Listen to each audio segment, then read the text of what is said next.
Halo anak-anak hebat, kembali bersama Bu Lucy dalam materi mengenal teks cerita inspirasi.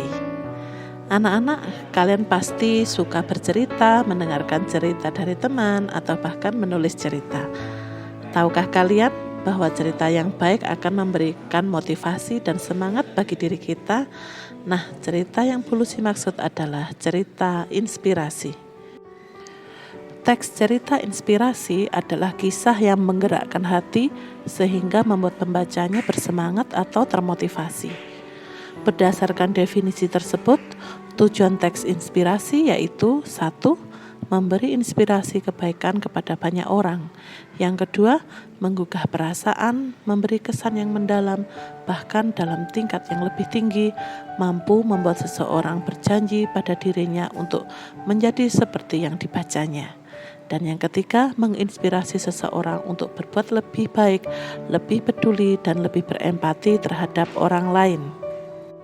Adapun ciri-ciri teks inspirasi yang pertama, umumnya diangkat dari kisah nyata, tapi ada juga yang kisahnya merupakan kisah fiksi yang isinya masih masuk akal. Yang kedua, memiliki tema yang khusus. Dan yang ketiga, memiliki judul yang menarik agar memudahkan membaca mengidentifikasi gambaran isi teks. Yang keempat, memiliki alur. Alur tersebut membuat pembaca mudah untuk memahami isi cerita. Yang kelima, bersifat naratif karena menguraikan urutan kejadian suatu peristiwa. Yang keenam, ada tokoh yang diceritakan. Adapun tokoh ini biasanya memiliki watak atau sifat-sifat yang bisa diteladani oleh pembaca. Teks cerita inspirasi memiliki beberapa jenis berdasarkan sifat peristiwanya dan berdasarkan tokohnya. Untuk mengetahui lebih jauh, simaklah contoh-contoh berikut. Dalam waktu singkat, tetangga itu menjadi sahabat yang baik. Persahabatan tidak ada sangkut pautnya dengan harta, jabatan, dan popularitas. Persahabatan sejati lahir dari kasih, ketulusan, kepercayaan, kejujuran, kesetiaan, dan kebersamaan.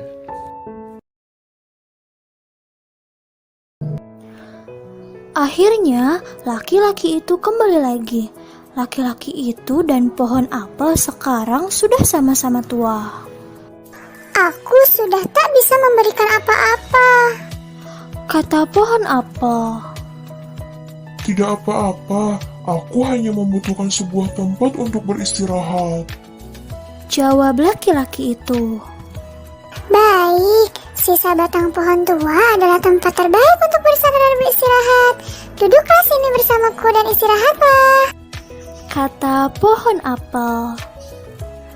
Laki-laki itu pun duduk bersandarkan pada batang pohon yang masih tersisa.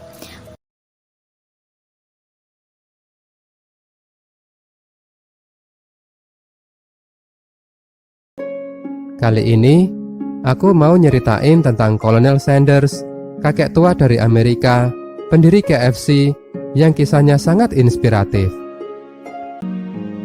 Kita tahu bahwa KFC sangatlah terkenal dan jaya, tapi rupanya, dulu perjalanan pendirinya begitu terjal dan sering menemui kegagalan.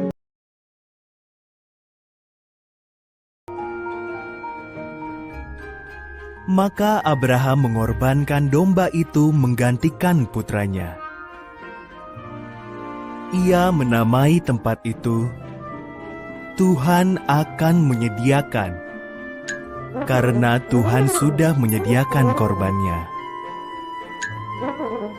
Seperti dikatakan Tuhan, janjinya pasti dipenuhi. Bangau dan Gagak. Alkisah, pada zaman dahulu, hiduplah persahabatan dua ekor burung, bangau dan gagak. Dengan begitu, dia bisa merasakan hal-hal terbaik yang bisa dia buat bersama bangau dulu. Jangan pernah melupakan teman karena demi sesuatu yang baru. Teks cerita inspirasi dibangun berdasarkan struktur yang ada di dalamnya. Berikut penjelasan singkat mengenai struktur teks cerita inspirasi. Yang pertama, orientasi. Bagian ini berisi pengenalan tokoh, latar, baik latar waktu, suasana, atau tempat, yang biasanya pada paragraf pertama mengenalkan tokoh, sedangkan latar yang lainnya digambarkan pada paragraf kedua dan selanjutnya. Yang kedua, komplikasi. Pada bagian ini dipahami sebagai tahapan pemunculan masalah.